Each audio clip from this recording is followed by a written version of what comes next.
A hearty good morning to one and all gathered over here. I'm Deepika, currently pursuing my internship in museum management at DakshinaChitra Heritage Museum. I completed my master's in ancient Indian history, culture, and archaeology from Deccan College, Pune, with a bachelor's degree from history in Lady Doe College, Madurai. I'm a person with a deep interest in history, art, architecture, tradition, culture, and I'm a part of organizations like Intact and Friends of Heritage Sites in Madurai. And I've been a part of excavation at Nangur, Nagapattinam, and was also part of the antiquity documentation at Kiladi archaeological site. So music is something which really interests me, and I'm a Veena player. And sport is yet another facet of my life, and I'm a Taekwondo black belt holder and two times group Guinness World Record holder in Taekwondo. So I would like to start my presentation. So basically, hailing from the city of Madurai and growing up amidst a lot of festivals and celebrations which happens all around the year is an integral part that every citizen feels of the city.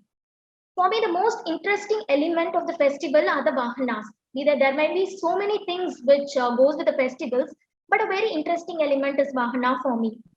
And I believe that everyone would be aware of the grand Chitra festival, Chitra Tiruvila, that happens in the city of Madurai annually in the month of April. And one could see people who have been there physically, or certain people who have been there who might have seen it from TV or watched from social media. You would be knowing that every morning and evening the deity comes to the streets around the temple, gives darshan to the people, and that too specifically every day in a different mount. That's really a very unique aspect of it.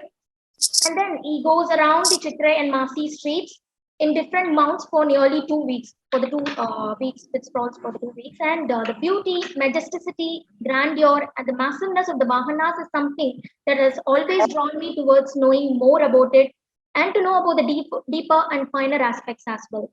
And this is a very humble effort to share some interesting aspects all about Vahanas, and it's entitled The Temple Vahanas of Tamil Nadu, Symbolism, Ritual, and Craft, and they are undoubtedly the enchanting ritualistic mounts as well.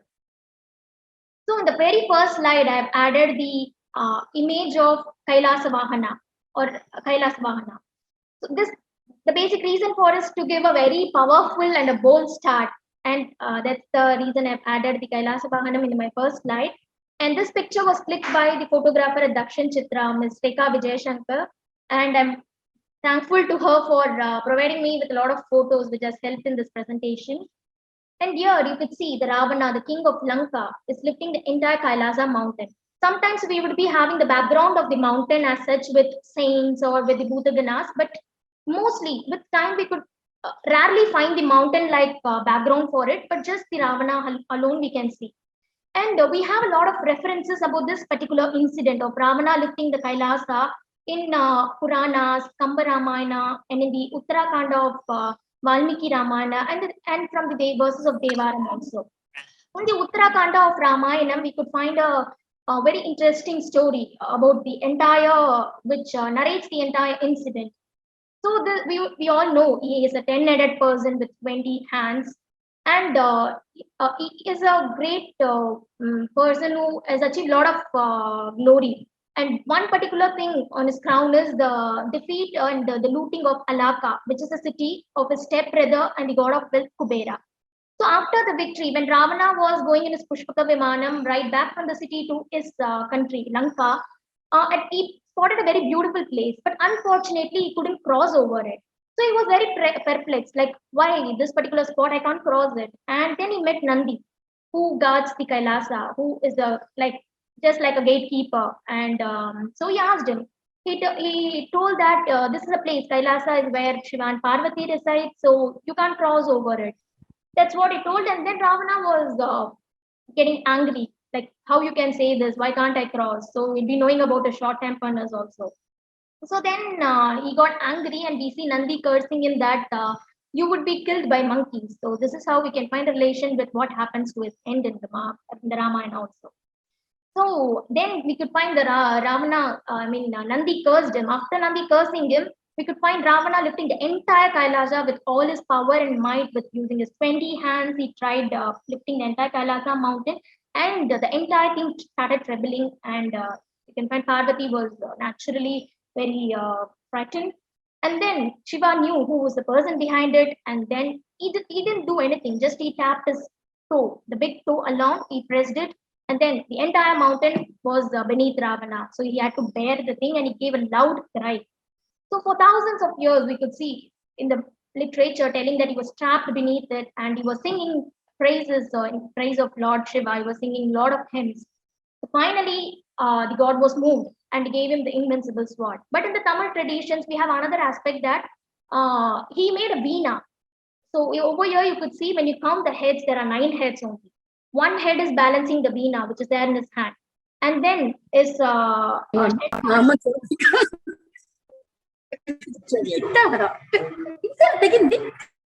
the 10 downs. With that, he built the strings of it, and then we could find the Shiva Tandava Stotra coming into the play.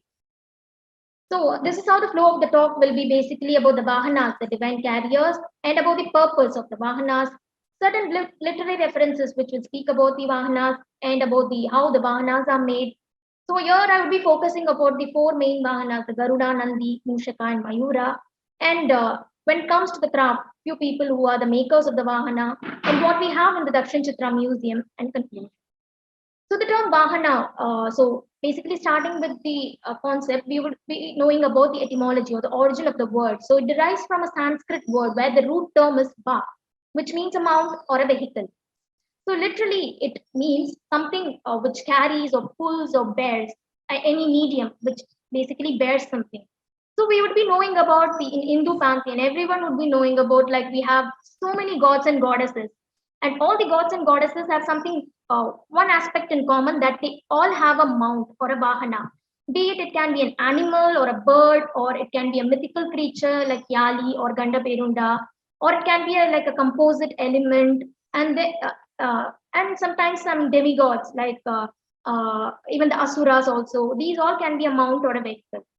So Vahanas are nothing but carriers of the divinity. So in a lot of festivals, we would be seeing that the Vahanas are bearing the Utsava Murti on their back. So that's what the main purpose we see now in current tradition. So that's the reason they have a lot of spiritual significance and considered divine in nature, as they bear the murtis of God and goddesses on their back. And also, one other reason why they are considered really spiritual is that they have a close connection or close vicinity with the perennial association with the deities. This we can see through the stories or through the legends which we find in the literature. Over there, we could see wherever the god goes for a destruction or a samhara or a kind of a blessing or anugraha, wherever he goes, we could see the companion coming with him, the vahana coming with him also. This is how the literature portrays, and even when we see it visually in movies or films also, it's seen in the same way. So that's why naturally they are considered very sacred, and a stage has come where they are being deification and veneration has happened. So deification is nothing but the Vahanas are considered themselves as a god. They are made as a deity. So as a reference, wherever we go in temples of Tamil Nadu or in the South India, we can find separate shrines allotted for this Vahanas who stand facing the deity themselves. So, as I already told about the Utsav Murti, the processional deities on a very special occasions, what they do, they come out to the streets, to the streets surrounding the temple, and give a very grand darshan to the people. So that darshan is very grand because of the presence of the Vahanas, because they uplift the divine vision. We could see the entire Vahana itself has a grand appearance. And they are the faithful companions, as I said, who help them in all the ways, in all the adventures or kind of activities that the god involves in. You can find Vahanas being a part of it. So this is in the Bhagavata Purana manuscript, a particular page in that we could find the Trinity. First we have the Vishnu, the protector, the Brahma, the creator, and the Shiva, the destructor, all in their specific Vahanas, and we can find them coming here and giving the vision to Atri and Anasuya. So this is how in all the stories associated, we could find the people or the rishis or the sages, they pray, and wherever they are, the gods come and give a vision to them seated on their Vahana.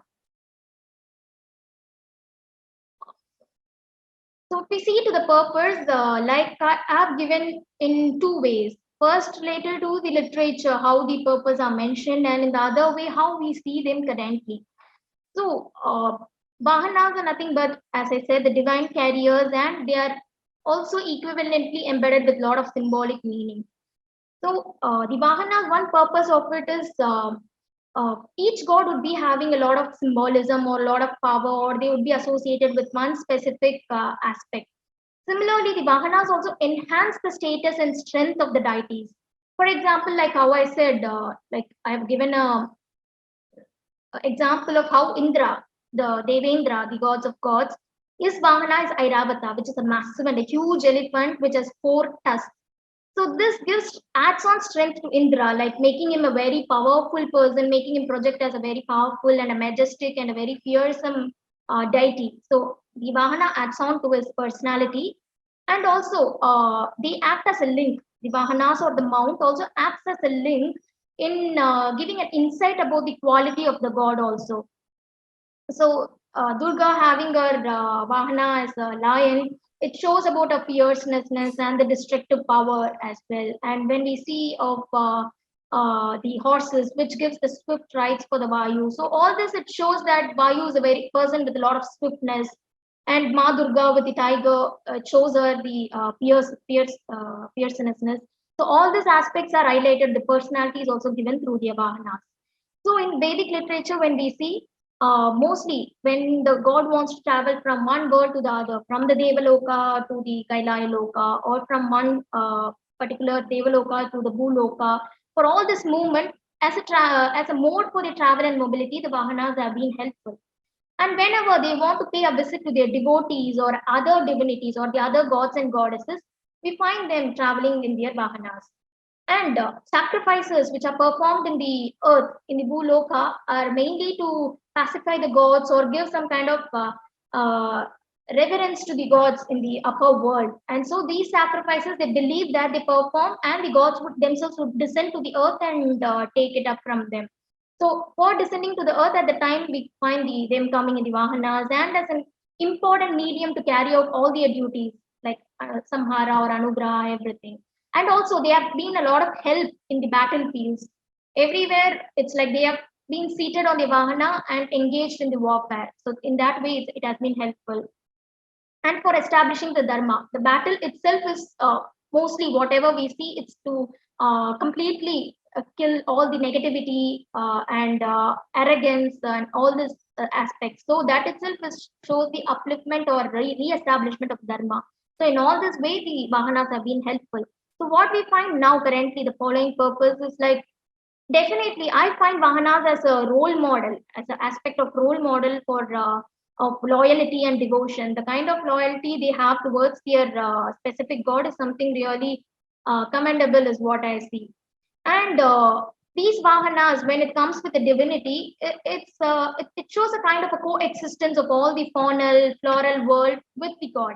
So faunal in the sense, all the animal Vahanas like we see Garuda, Rishabha, Mushika, everything. And when it comes to floral, even we have the Kalpa Vriksha, Punnai Maram, all these Vahanas. So all this coexistence coming together, we can find what we term now as an ecosystem, all the environmental aspects similarly. And then we now they have a specific place or as a secondary deities in the temples where they have a separate shrine for them, and like how a lot of austerities has been done for the gods. Similarly, the same is done to the Vahanas also, and they have bear a lot of values. They give us a lot of lessons and life lessons, and makes it what people believe. Now we find that if you talk to an elderly person, they would say, "What more do I want? I just want to reach the feet of the god." So for the travel, what people think is moving towards the god. The Vahanas helps in the smooth, giving a smooth path for it, or it smoothens the way, and a lot of approachability with the connection with the Vahanas. They find a lot of approachability and connectivity with the god. So certain literary references we can find nearly 18 plus literary references speaking about certain aspects of the Vahanas or the measurements. So mostly they give a lot of references to the measurements using which the Vahanas has to be done in a specific way. Here I have given some text like the Manasara, Kashyapa Shilpam, all this kind of books. Text gives us some references. And Manasara, which is one important text which focuses a lot on architecture, but there is a separate chapter devoted for the all this kind of vehicles or mounts or the riding animals. Certain characteristic features for them are mentioned, and specifically for the Trinity. So in the chapter 60, we can find the characteristic features of AMSA being given. And then in the succeeding factors for 61, we have merely mentioning about the Garuda, the features of Garuda. And in the 62nd for the Vrishabha. And for the 63rd about the Simha. So for all them, you can find the number of verses speaking about it. It's like every single element, how much they should measure, what should be the width of it, the length of it, and the height of it. Everything has been given. For each body element is being given, like for example, they have given about the breadth of the sole, which is found at bottom of the feet. For the sole, they have given length of the middle finger and the length of the main finger at the back. For everything, the measurements are given. And it's mentioned in, like when you see the English translation, everything is mentioned in the parts. Like for the height, I will just say an example for the Hamsa, the height of the head is mentioned as 4 parts. So when it comes to the breadth of the height, they are mentioned it as 5 angulas, 5 finger measurements. So these kind of terms are being used. And Sirpa Sennul is yet another important text. And in Tamil traditions, we can find all the sculptors and architects and people who are involved with in this kind of craft and art oriented, referring to Sirpa Sennul. So it's a first Tamil text which speaks about the tradition of sculpture making. And basically, I find it like, and it itself is nothing but all the Shilpa Agama texts which are there around us. So a kind of a collaboration or everything has been combined together and the description is given here. So it's a very significant text for the art oriented people, and also equivalently a text which lays the foundation and provides a guidance for all the sculptors who are making sculptures out of a stone or a wood or a metal. So in that, the 16th chapter is devoted to Vilangugal and Paravaigal, that is animals and birds. So here there are the measurements of sacred animals, or the Vahanas of Simmam, horse, Nandi, elephant, and these are given. So these are some of the pages you could find how the Uyara Kanakku, about the Mugam, Udal, Kal, how the measurements are. This is for the Simma. It's available in online also, the Sirpas and Nool. One can find it, download it, and you can go through the pages. It's really a helpful text to know about the intricate details of how an architectural approach or artistic approach, what are the measurements, all this kind of technical details it provides. So it's something really interesting. And then it's a Kudirai Vahana they've given for, you can see Mugam, Kadu, Kan, how the measurements should be, all the Kan, Agalam, Purva Neelam. So these kind of very minute details have also been focused upon for Rishabha. And then we have the Yane Vahana, for that we have certain measurements given, and Hamsa, and then the Mayat. So when it comes to the making of a Vahana, first thing what we can find is everyone would be knowing when it comes to the Vahanas, mostly they are found in the following categories of animals, birds, demon, even trees, mythical creatures, and demigods. Within these categories, only most of the Vahanas what we find fall under. And if you see the materials with which they are made, they are basically wood, metal, brass, terracotta, stone, stucco, all these are being used for making Vahanas. So when it comes to wood, most predominantly whatever Vahanas we find are mostly made up of wood. Just now, with a lot of like affluent people are able to make using metals, but from then to now, the predominantly wood has been used.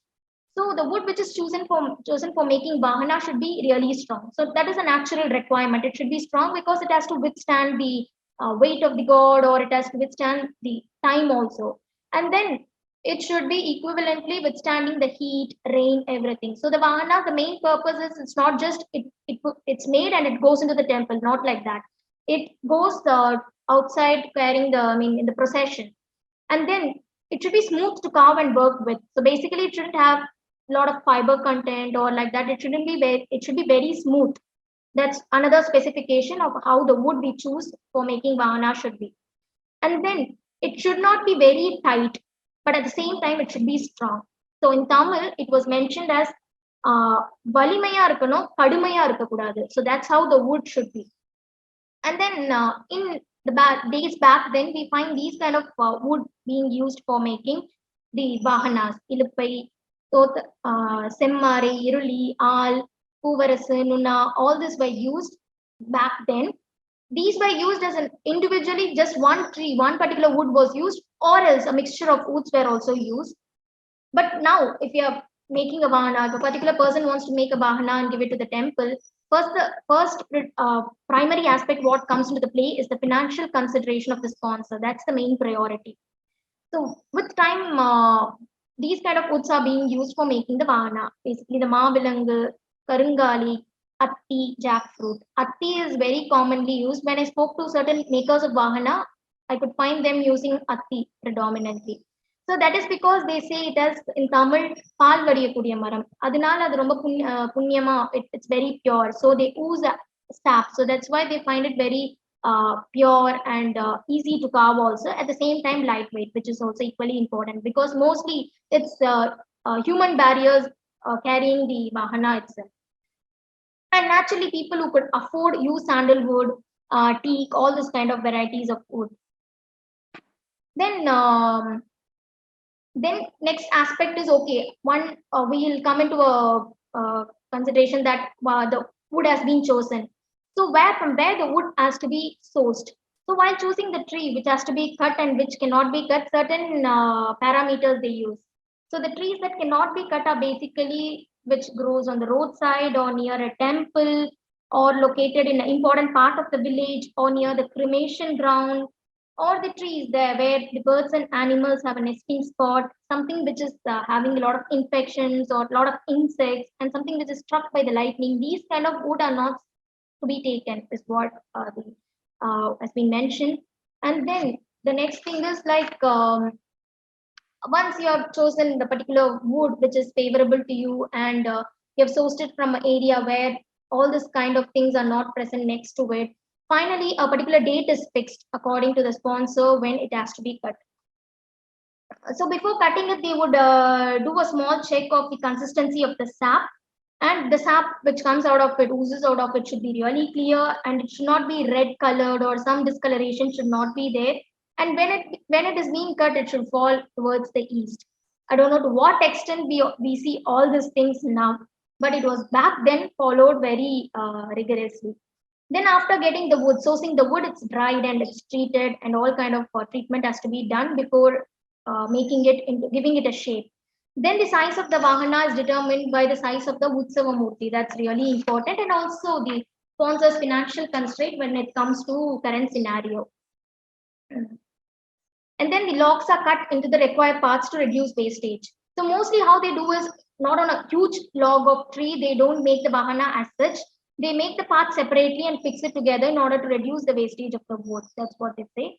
And the shape of the Vahana is made on the wood using drawing on the chart paper and then tracing it. That's how it's being done. And the work is distributed among the people. So your teamwork matters more. Not only one person alone can do it. We need a lot of people. So the work is split based on their expertise. Main Stapati can take a very intricate and detailed work, whereas the younger people who are part of it, part of the group, might be taking up a very simple work.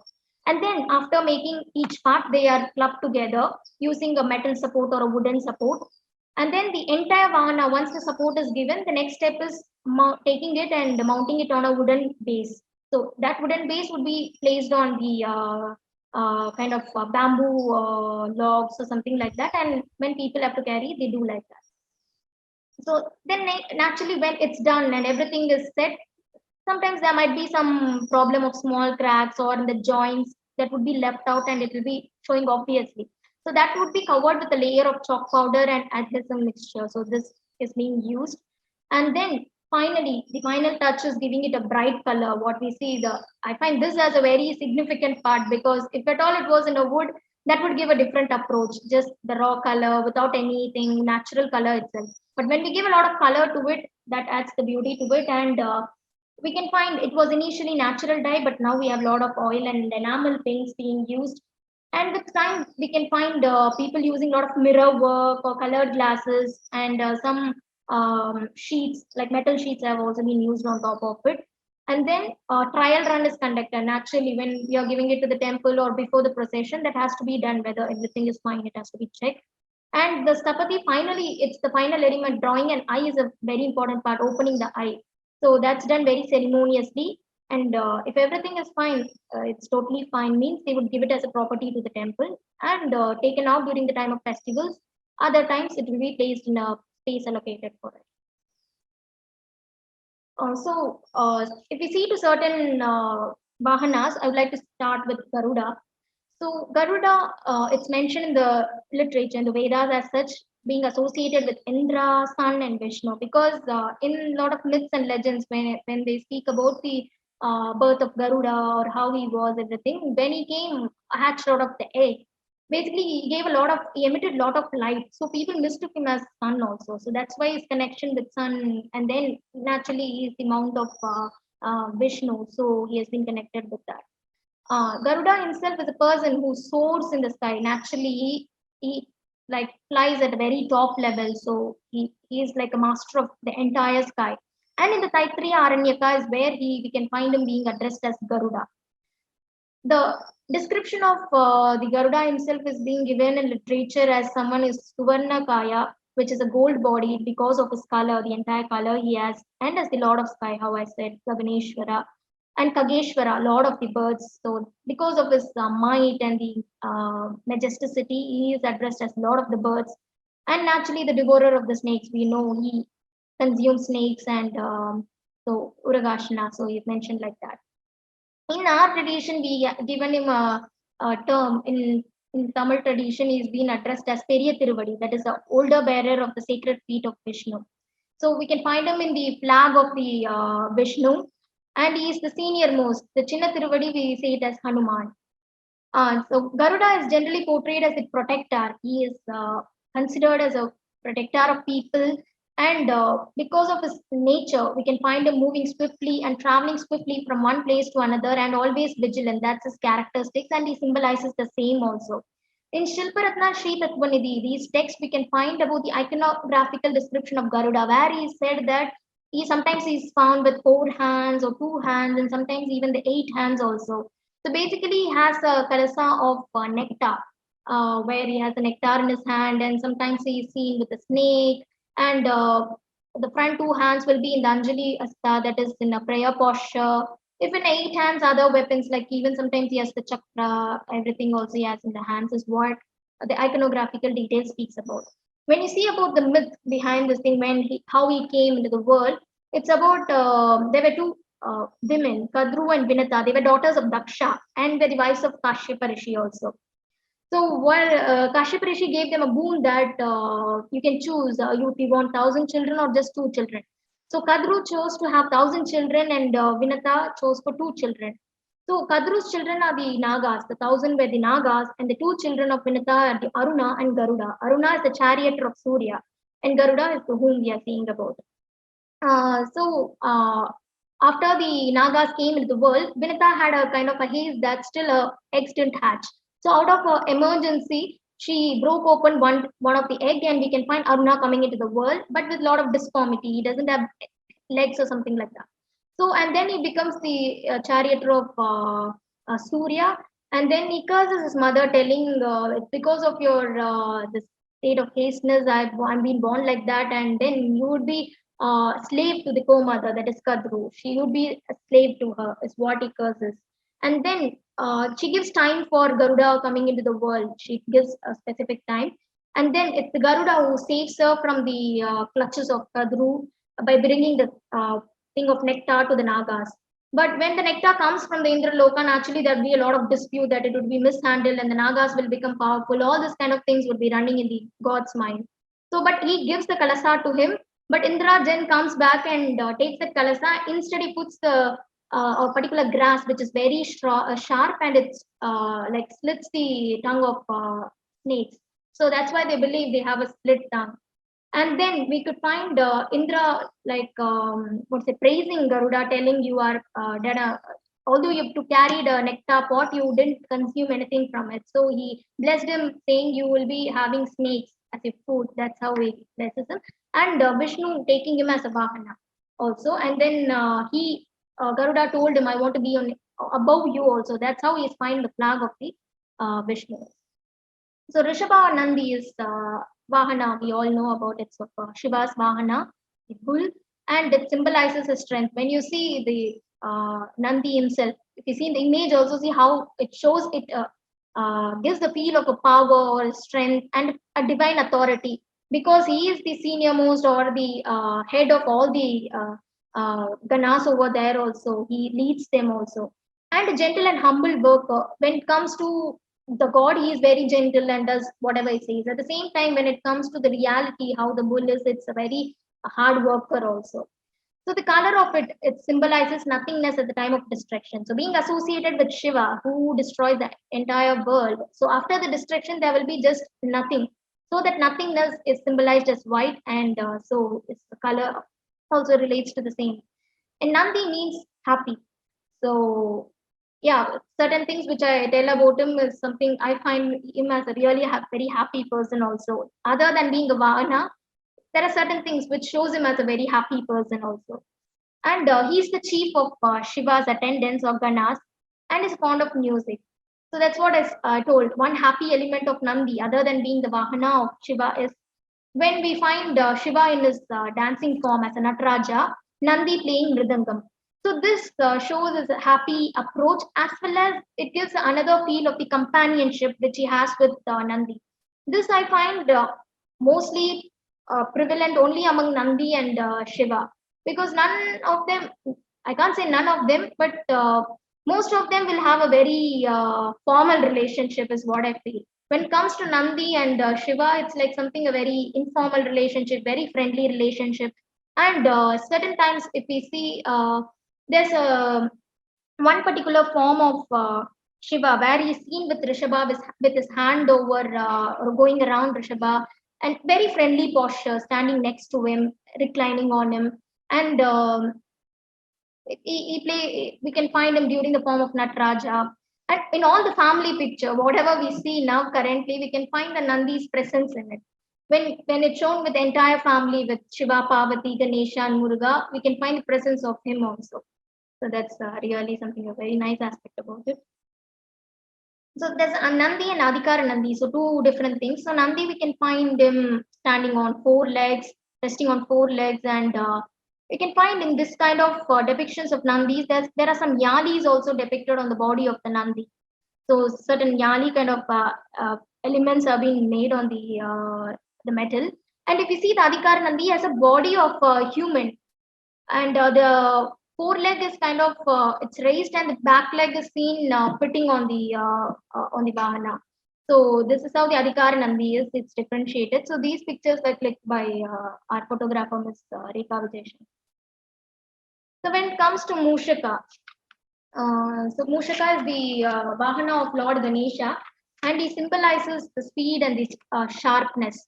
So we could find him being speed all the time. Wherever we see a rat or something, Mushak, we could find it. We can just catch it. It's like lightning speed it is. And we can find him as a friend and advisor of Ganesha also. This comes to aspect when we all know about the story of when Shiva asked his sons, Kartikeya and Ganesha, to go around the world. Kartikeya starts with his peacock, and he was quite confident that my vehicle, my mount is faster than yours also. So, but it's then Mushaka is the person who advises him, telling, you go around your parents because they are the entire universe. So it's he who advises Ganesha to do this wiseful act and get the special fruit from his parents. So when it comes to Mayura or a Mail, it's another important Vahana which we see associated with Lord Muruga or Skanda. So the Kartikeya's peacock is called Paravani. It's the specific name associated with the Kartikeya's peacock. And this picture, what you find over here, is a collection in our DakshinaChitra museum. And the peacock, as we all know, it symbolizes the beauty, the grace, the intelligence, and the splendor and majesty also. It's a very majestic bird that we have, and that's the reason we find it as the national bird of our country also. And because of its beauty, it has attracted a lot of place in our Indian literature also. So when it comes to Mayil, it's told that when Muruga was having the war with Surapadma, at one particular form, he keeps changing his form. So when he took the form of a mango tree, Muruga attacked him and it came into two parts. So one part became the rooster and the one was the Mayura. The rooster finds a place in his flag and the peacock became his Vahana. So that's how we can find the presence of Vahana, presence of Mayura related to Muruga. So makers of Vahana, we'll be seeing about few people who make Vahanas. So he is Mr. Sengotuvel. He is hailing from the place of Thammampatti, Salem. We all will be knowing about recently the Thammampatti wood carving has received the GI tagging. And he is a person who is expert in making wooden statues and panels. At the same time, still he continues making the Vahanas also. He is a third generation craftsman. And the Vahanas that he makes, almost in all the Vahanas he makes, but certain things like Nandi, Simha, Yali, or Mushaka, Garuda, something really special about his Vahanas. And when he is supplying, it's being supplied to some village temples as well as the main temples like Sri Ranganatha Swami temple and the Tyagaraja Swami temple at Tiruvarur also. So till now we have been seeing about what the Vahana is, their purposes, what they mean, certain Vahanas we saw. But really, like the mount or the vehicle that we see now, they are the people who give a shape to it. They give the entire what we see, read it as a very theoretical thing, giving it a shape to it and life to it. So it's really important how the current situation is, how the current form of craft is. It's really something very important to know, is what I thought, and I've attributed a separate set of slides for them also. So all the vahanas that he makes, it ranges from 3 feet to 5 feet, and the orders basically get from the individuals also who would have prayed to give it to the god, as well as the temples also commission them. And Ati Maram, as I was telling, I could find most of them using the Ati Maram for making the Vahana. And so when he spoke about the procedure, he was telling in this way, they make the entire sketch on a paper, chart paper, and get it traced on the wood. Then each part is made on a separate log of wood, which is joined together using Fevicol. So a lot of materials have changed and a lot of techniques have been changed. So when I spoke to him, Mr. Sengotuvel, he was telling they don't follow any specific Agama or Shilpa Sastra tradition. We have so many literatures which are speaking about it. There are few people who follow it. There was one particular craftsman, a short interaction I had with him from Mahabalipuram. He told we follow the all these guidelines prescribed in certain text, but not all do follow it. When I asked him, he told they have certain measurements in their mind, like how they inherited from their father and grandfather. So in that fashion, they have been making it, and we don't follow any specific system like the austerities. So when I was mentioning about the making of Vahana, when the wood has been cut, when everything is finalized, when the date is finalized for cutting the wood, there's one specific thing. When the person who comes to cut the wood, he has to be take a bath before it and have to do a meditation before that. So many kind of divine approach is also given to that. Now it's diluted and we can't expect it also. That's how it is. And he was telling when his grandfather was making the Vahanas, he used to stay in the temple, be there for the entire time period till when the Vahana was made. For the entire stretch, he was there. From the temple is where they do it because it's where it's supposed to go. So they go to the home of the place where it has to be done and they do it. Now all the Vahanas are made from the homes of the craftsmen. That's how it has got changed. And then the paint, what we are using, the natural dyes, now everything has been shifted to the enamel paint. But still, at least these people have been keeping the craft and the tradition of Vahana making alive, is what I really feel happy about. So this is another Sri works from Kumbakonam. Basically, the manufacturing is in the Kumbakonam region, and we can find a showroom in Chennai. So they do the vahanas out of wood also, and these kind of brass and other metals also. They use a kind of a hollow technique. So this hollow technique makes it really lightweight and easy to transport and easy to bear it and travel also, because most of their vahanas, they not only make it regional centric, not only to our country or our region centric, they have been making it and sending it to foreign countries also. We know how the temples have been growing in foreign countries, how the need for it has become a more. So how, in whatever way we do it here, similarly, all the processions, all the kind of rituals have been taking place in the temples, even though it's not in our land. So for those purpose, they are exporting the Vahanas to the foreign countries, and to make it lightweight, easier for export, this hollow technique using the brass metal has been done. And they mentioned that the Vahana, what they make would be related to the size of the Utsava Murti. So that's how they see to it. And the craftsman is Mr. Vasudevan. He's quite young, he's 38 years old. And for more than 10 plus years, he has been in the field and is a second generation. Next to his father is the second generation artist. So it's almost a similar thing. The individuals give the commission or the temple authorities. So basically, they have given it to the temples in Kanchipuram, Mambur, and exported to the temples at USA. So naturally, one thing is we need a lot of manpower for doing it. Not just one person can do it. We need 2 or 3 people, or even more than that. These are some of your works what they have done. And he is Mr. Palani. He is associated with DakshinaChitra Museum. He is our now spotter. What he says is they make an Urvaram. Urvaram and Vahana, they differentiated. These terms are related to the folk deities. So Urvaram is something we give it as a offering to the god after a vow we take. So it's like an etikadan, what we tell in Tamil. So Vahana is something little different, and Urvaram. So he tells that he makes Urvaram which can go up to 5 feet or 6 feet. So in olden days, back then, the Urvarams were really tall, huge. So but now it's maximum 5 to 6 feet is what their height is and the sizes. And the Yane Kudire is something very common, and they make it little huge than Madal and Nai, what they make. So it takes, when it comes to all those out of wood or metals, what they make, it takes nearly a month or two.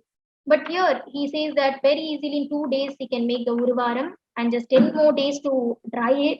And then before firing, it needs to be dried properly. So it takes 10 days. So within a month, maximum, less than a month, Urvaram is done and given to the temple. They naturally don't have any literature or any specific set of rules for making the Urvaram. He was mentioning now everything, all the kind of materials that we use have changed. A lot of artificial colors, all those things we are adding to the making of Urvaram. In those times, a lot of semman, which is the red soil, is used, and the coating with manjal for yellow color. And for the black color, they get it from the curry, the coal. All this were used for coloring it. But now, actually, they have also moved on to the acrylic paintings. So even in the DakshinaChitra, all the festivals, we can find Mr. Palani making all these Urvarams were made by him. When it was all over here, if you visit DakshinaChitra, you can find an Ayana shrine inside. So these Urvarams were made by Mr. Palani. We have Ayanar Adiperikku celebrated every year at DakshinaChitra. So every time he makes this kind of Urvarams.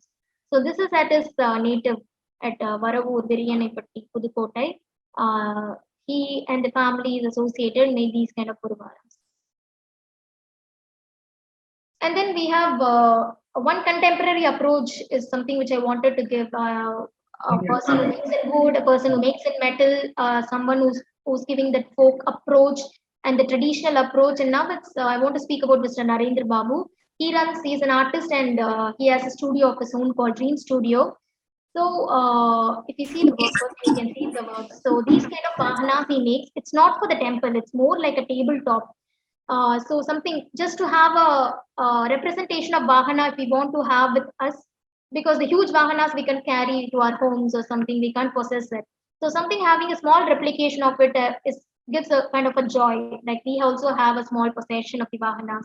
So he makes small kind of Vahanas like this, and if we see the entire outline or the sketch of it is representing the original Vahana how it is, but intricately has made a lot of designs.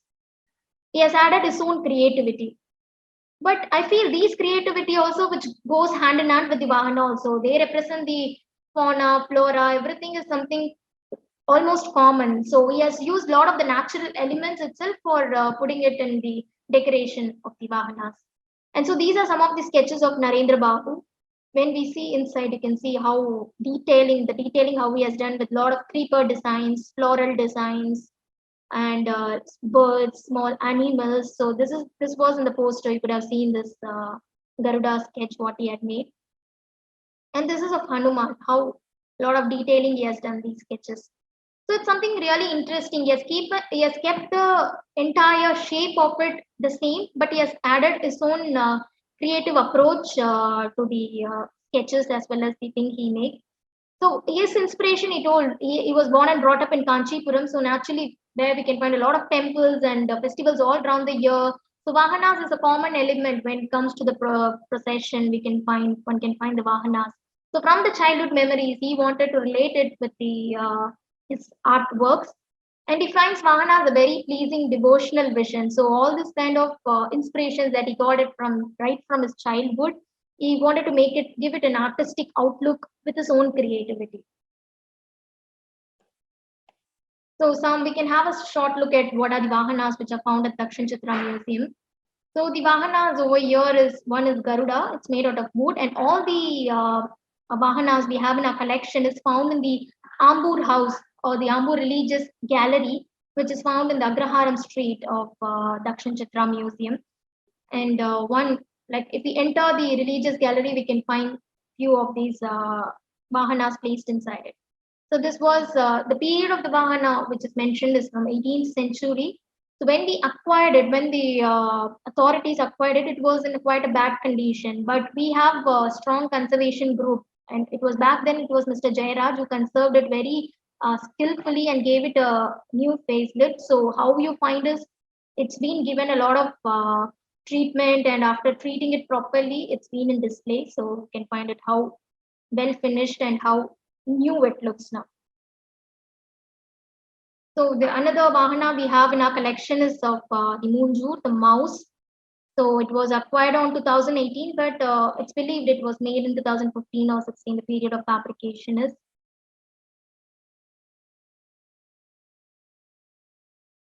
And this is of Mail, the peacock, and it was acquired on 1997. So another important thing, beautiful thing over here is a lot of the glass work we have. So other Vahanas were having a lot of workmanship in the wood itself and a lot of colors, but over here there are a lot of mirror work also, which adds a lot of beauty. We can find the difference in it also when it comes to a normal Vahana, how it's made with a lot of colors, to how it's been beautified more with a lot of mirror works. And this is the Kamadhenu sculpture. She is wish fulfilling celestial cow. We can find mention in the literature, and her appearance. If you see, you can actually find a lot of it's a composite animal kind of depiction. So she has a body of a cow, a face of a woman, and then she has a horns and the peacock tail she has, and a pair of wings also. So this particular Vahana in our collection is something really massive. So if you enter in this religious gallery, you can find it very uniquely, very distinctly, and very obviously this big Vahana because it's really massive. So these are the different angles of the Kamadhenu Vahana, and you can beautifully find the first picture, braided hair. So she's like a very beautiful maiden. So the another things are these horses which we have in the collection. The Kudirai Vahanam is something really important, which goes with the we can find the horses associated with Surya. His chariot is drawn by 7 horses. And even for Kubera, not only Mangus, we can find the association with horse. At the same time, Ayanar, everyone would be knowing about the association of Ayanar with the horses. So they in folk traditions we have the Vahanas concept also coming in as well as the Uruvara. So this Kudirai is considered as the Vahana of Ayanar because these Uruvarams which are being given, it's considered he would be using it for going around the village during the night time to perform his duty of guarding the entire village. These are some photos of the horses. So even these were in quite bad condition when we got it. So everything has been retouched and given a new life to it. So these were the old images, how it was quite dusty, quite damaged, with a lot of cracks. Then now it has been retouched and made it. So if we see about the entire talk, how it went. So the Vahanas are centered around animals and birds, which are given divine status, and they have been part of a lot of civilizations and other religions as well. When it comes to the other religions in Jainism, there is a separate concept of lanchanas or the emblems of all the Tirthankaras, the Jain monks. So each Tirthankara have a emblem of their own, like Rishabhanatha, he has a bull emblem, Shantinatha has a deer. So all this kind of lanchanas, when you observe, when you go to a Jain temple, is carved on the base, on the platform of the Jain Tirthankara. So the Vahanas or the animals association is not something just we have with Hinduism. We can find it related to all the religions and with a lot of civilizations also. When it comes to the Egyptian civilization, how much in their hieroglyphs and all their works, artworks, we can find the presence of animals, the dominance of the animals also, how it comes. Even they have the concept of sphinx, like the composite animal. So I equally find they give these Vahanas give a lot of several values they teach us. How about companionship? I told with Rishabha, and the time of devotion and loyalty that they have towards their deity. So these are some of the values that we get to know while reading about the background of the Vahanas, or we have so many legends associated with it. There's not just one legend. There might be several legends, different versions speaking about it, but one common element which we find it is the kind of these values that they teach us. And carrier of messages, I find them as giving a lot of messages to the mankind, because uh, it's the Vahanas have been arrogance and pride is something being demolished uh, when it comes to all these things, and victory of good over evil. So with the help of God and with the help of the Vahanas, all these things can be achieved. So they will be battling all these aspects and establishing the dharma is what we can find. And animals and birds and trees that we find as a part of the Vahanas is something which is all clubbed together. It's all a part of divinity, or it's all oneness. It represents the oneness, not something like human is separate, or the nature is separate, or the animals are separate, and everything is not a separate entity. So all this together makes a whole world or whole existence as and gives a oneness. So it gives that value also when it comes to Vahana, the god, when we go and pray it in the procession. So it shows the oneness. And then we have lot of important books, stories, publications speaking about the glory of Vahanas, like Garuda Panchashat by Vedanta Desikar. So this one specific example. So they are celebrated. The Vahanas is also equally celebrated, like how the gods and goddesses whom we worship are also given a lot of importance. They are also given equal significance. We have separate books dedicated to it. We have a lot of slokas and mantras dedicated to them. And then you can find several stories, and that's what I was mentioning, like Amar Chitra Katha, one specific series where we have a lot of books on not only them and not only the gods and goddesses, but about the Vahanas. A specific book about Rishabha, Garuda. I remember seeing and reading them. So they are a source of inspiration. Lot they give a lot of values.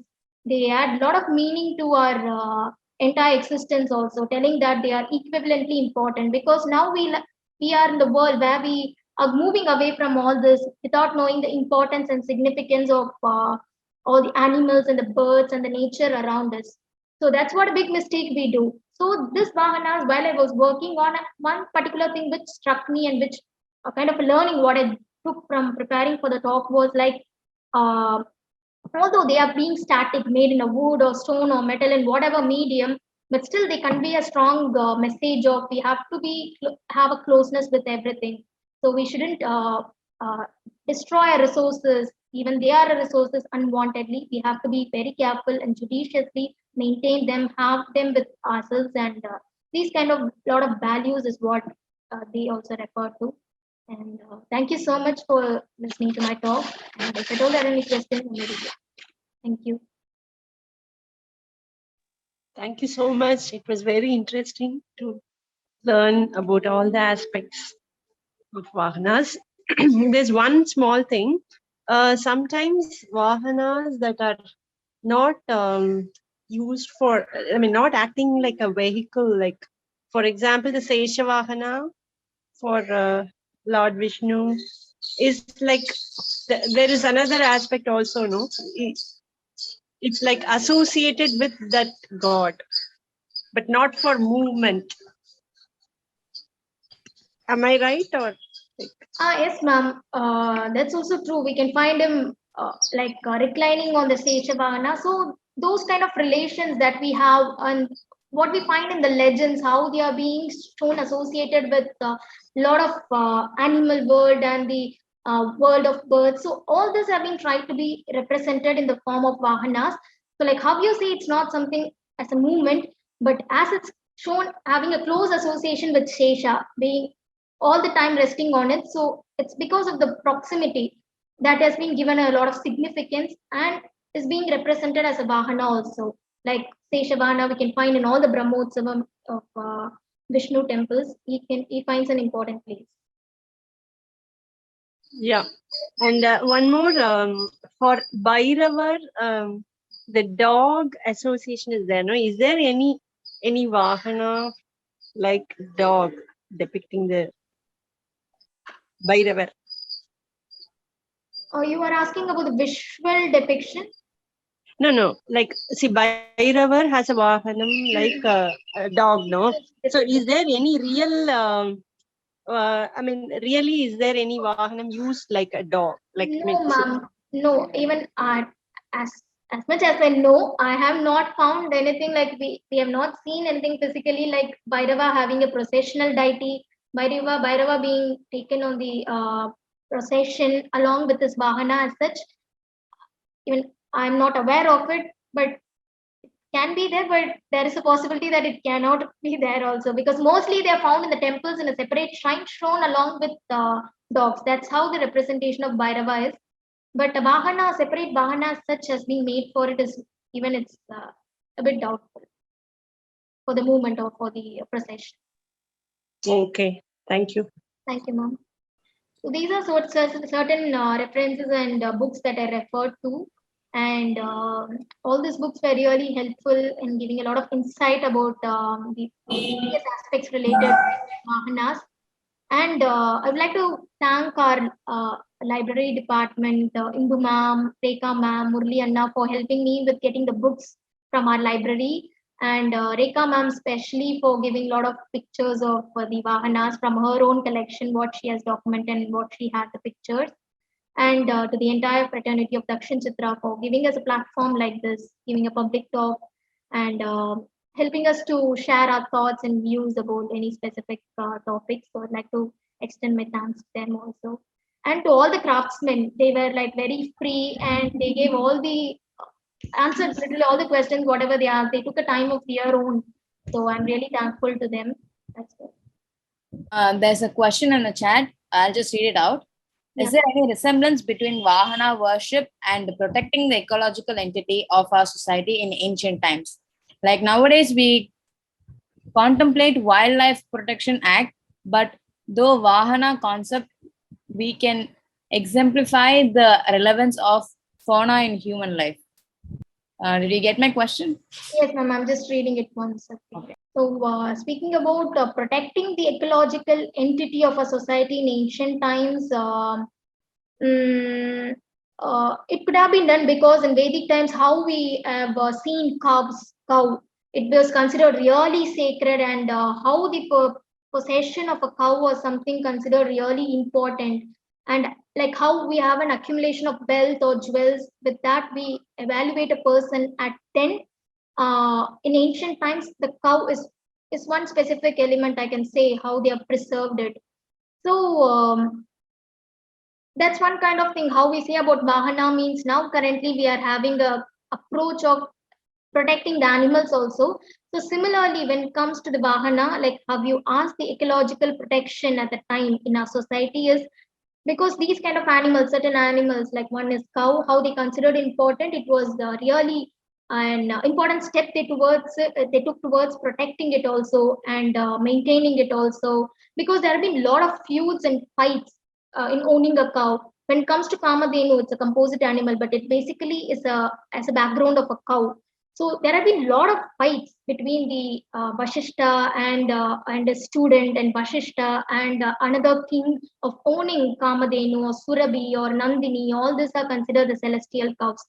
So, so that's the thing. In ancient times, in this way, they had a lot of values also. So depending on that, they because of the value they possess, they have been protected also.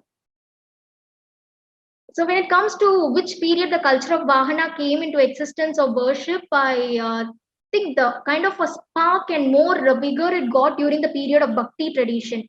That's when a lot of visualization and a lot of projection of all the text and a lot of more compositions that came into play. So that period of Bhakti tradition is when a lot of importance were given to several elements of what our literature speaks of, lot of divine aspects. So that time would have been opening for giving more importance to Vahana, although there had been existing the concept of Vahana would have been existing, but a kind of uh, period, if you say, during post 10th or 11th century. So that time we can find the Bhakti tradition being more prevalent, and lot of saints and lot of people coming up with several compositions. So the Bhakti tradition had been a melting point time where a lot of changes, a lot of visualization pertaining to the religion happened. So I could say one particular visualization is the concept of Vahana.